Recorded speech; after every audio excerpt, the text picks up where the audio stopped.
नमस्कार, हमारे YouTube channel Kaushik classes में आपका स्वागत है। आज हम कक्षा 12वीं का अध्याय 4 लेकर आए हैं, जिसे रघुवीर साय जी ने लिखा है और जिनकी रचना है कैमरे में बंद अपाहिज।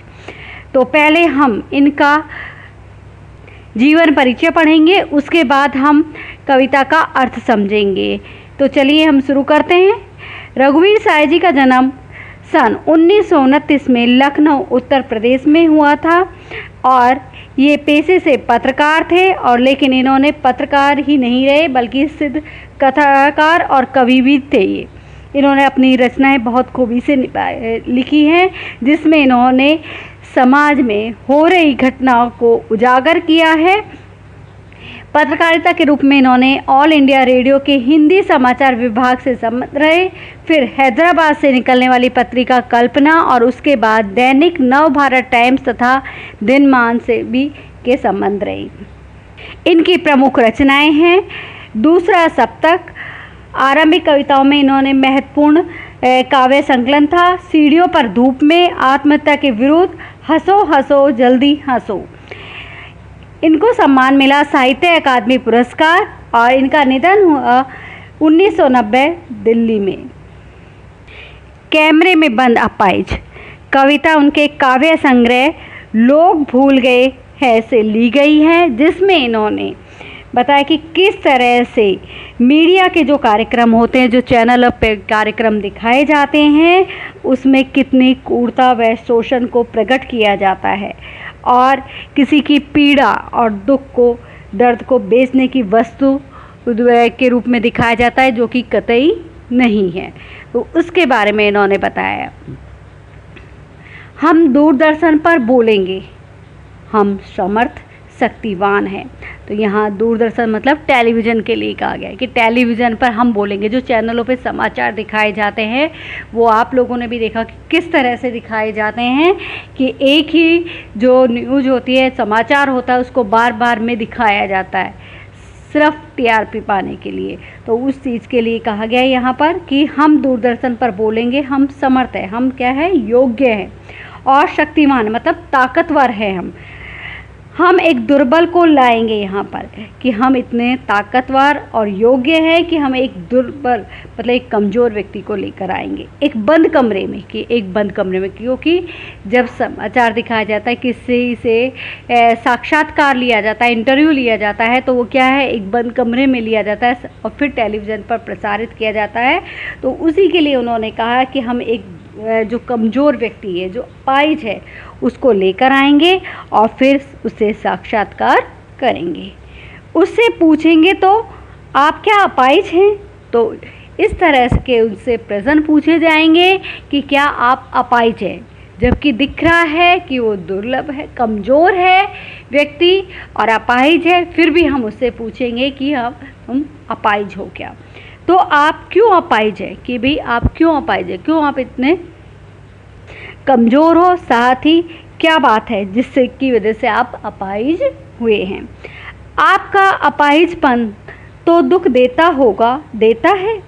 तो मतलब ये फिर बार में उनसे प्रश्न पूछे जाएंगे कि तुम्हारा जो अपाहिजपन है, जो तुम्हारे ये अंग खराब हुए हैं या अंगहीन हो, कि जिसके कारण कि भाई तुम्हारा अपाहिजपन हो गया है, क्या ये तुम्हें दुख देता है। क्यों फिर उसी तरह के वो प्रश्न पूछते हैं, क्या फिर तुम्हें ये दुख देता है। कैमरा दिखाओ इसे बड़ा बड़ा, कि जब उस व्यक्ति पर वो क्या करेंगे, बार बार में उस कैमरे को उसकी तरफ लेकर जाएंगे और उसके अपाहिजपन को बार बार में दिखलाएंगे।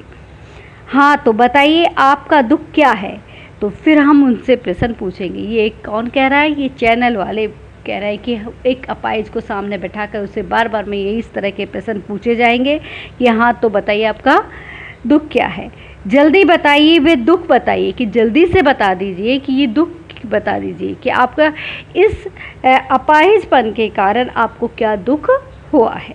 बता नहीं पाएगा और वो व्यक्ति बता नहीं पाएंगे क्योंकि वो दुखी है, कमज़ोर है और अपाहिज है, इस कारण से वो ये बातें नहीं बता पाएगा। और ये लोग कार्यक्रम को और अधिक रोचक बनाने के लिए दर्शकों के सामने उससे बार बार में इस तरह के प्रश्न पूछेंगे। सोचिए, बताइए आपको अपाहिज होकर कैसा लगता है, कैसा। यानी कि वो फिर बार बार में उनसे यही तरह के प्रश्न पूछा जाएंगे उस व्यक्ति से कि आपको अपाहिज होकर किस तरह का महसूस होता है, कैसा लगता है। यानी कैसा लगता है कि भाई बताइए कि आपको कैसा लगता है। हम खुद इशारे से बताएंगे कि क्या ऐसा, कि वो एक इशारा कर कर बताएंगे, क्योंकि वो उसको दिखाना चाहते हैं, अपना चैनल आगे बढ़ाना चाहते हैं। तो बार बार में उस व्यक्ति के दुख को कुरेदने की कोशिश करेंगे वो लोग, और कहेंगे कि हम उनसे बार बार में इस तरह के प्रश्न पूछेंगे ताकि दर्शक हमारी ओर खींचे आए और हमारे चैनल को देखें। सोचिए, बताइए, थोड़ी कोशिश करिए कि भाई सोचिए, बार बार में इस तरह के प्रश्न पूछकर कि कोशिश कीजिए। ये अवसर खो देंगे कि फिर वो पूछेंगे, लेकिन वो अवसर खो देंगे, वो बताएगा नहीं। आप जानते हैं कि कार्यक्रम रोचक बनाने के वास्ते हम पूछ पूछ कर उसको रुला देंगे। कि यहाँ पर जो कार्यक्रम के चलाने वाले हैं, जो व्यक्ति हैं, जो एंकर हैं, वो क्या करते हैं कि कार्यक्रम को और रोचक बनाने के लिए बार बार में उससे पूछते हैं, प्रश्न पूछते हैं। क्योंकि कई बार देखा है जैसे कि कोई कमज़ोर व्यक्ति है जिसको दुख है किसी चीज़ का, जो अपाहिज है, उसको बार बार में आप एक ही बात को पूछेंगे तो वो क्या होगा, बहुत ज़्यादा दुखी होगा और रोने लगेगा। तो वो इसी तरह से उसे रुलाना चाहते हैं।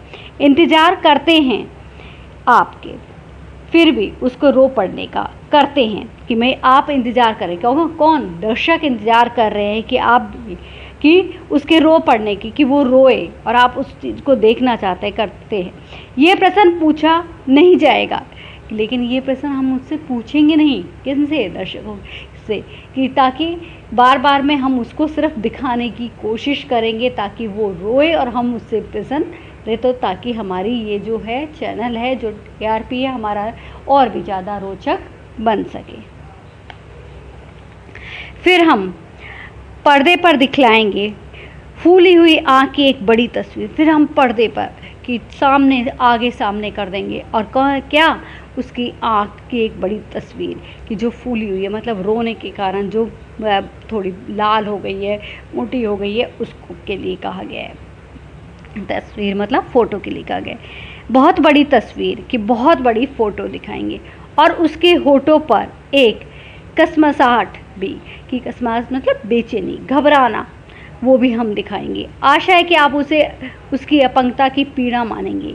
और वो कहना चाहते हैं कि कवि बता रहे हैं कि चैनल वाले ये सोच रहे हैं कि हम उतनी बड़ी उसको फ़ोटो कर कर दिखाएंगे, और उसके होठों पर वो जो बेचैनी, घबराहट वो दिखाएंगे, और उसमें जो पीड़ा है उस चीज़ को हम दिखाने की कोशिश करेंगे। पीड़ा मतलब कष्ट की, और उसकी अपंगता का जो कष्ट है वो आपके सामने पेश करना चाहेंगे। एक और कोशिश, दर्शक धीरज रखिए कि हम एक और कोशिश करेंगे, और दर्शक आप धीरज रखिए, धैर्य बनाए रखिए, और इस चैनल को देखते रहिए। धीरे देखिए, हम दोनों एक संग रुलाने के लिए, कि हम दोनों को एक संग रुलाने के लिए, यहाँ पर किसके लिए कहा गया है कि दर्शक भी उसकी दुर्बलता, उसकी कमजोरी, उसकी अपाहिजता को देखकर रोए, और वो स्वयं भी रोए। तो जब वो रोएगा तो दर्शक भी इसको महसूस करेंगे, उसके लिए कहा गया है। आप और वह दोनों, कैमरा बस करो, नहीं हुआ रहने दो। पर्दे पर वक्त की कीमत है कि जब वो रोएगा नहीं और ना दुख नहीं प्रकट कर पाएगा, तो क्या होगा कि वो कहेंगे बस करो कैमरा, क्योंकि वक्त मतलब समय की कीमत है। वो व्यक्ति के दर्द की कीमत को नहीं देख रहे, बल्कि किसको देख रहे हैं, समय की कीमत है। और अब नहीं रोया तो बंद कर दीजिए कैमरा। अब मुस्कुराएंगे हम, और आप देख रहे हैं सामाजिक उद्देश्य से युक्त कार्यक्रम, बस थोड़ी सी कसर रह गई थी।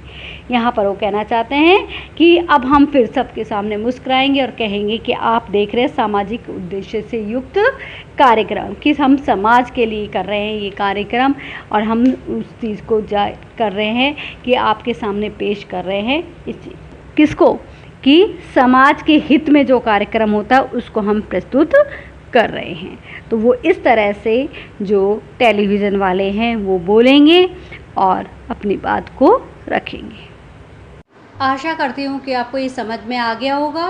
यदि अच्छा लगा तो इसे लाइक करें, शेयर करें और चैनल को सब्सक्राइब करें। धन्यवाद।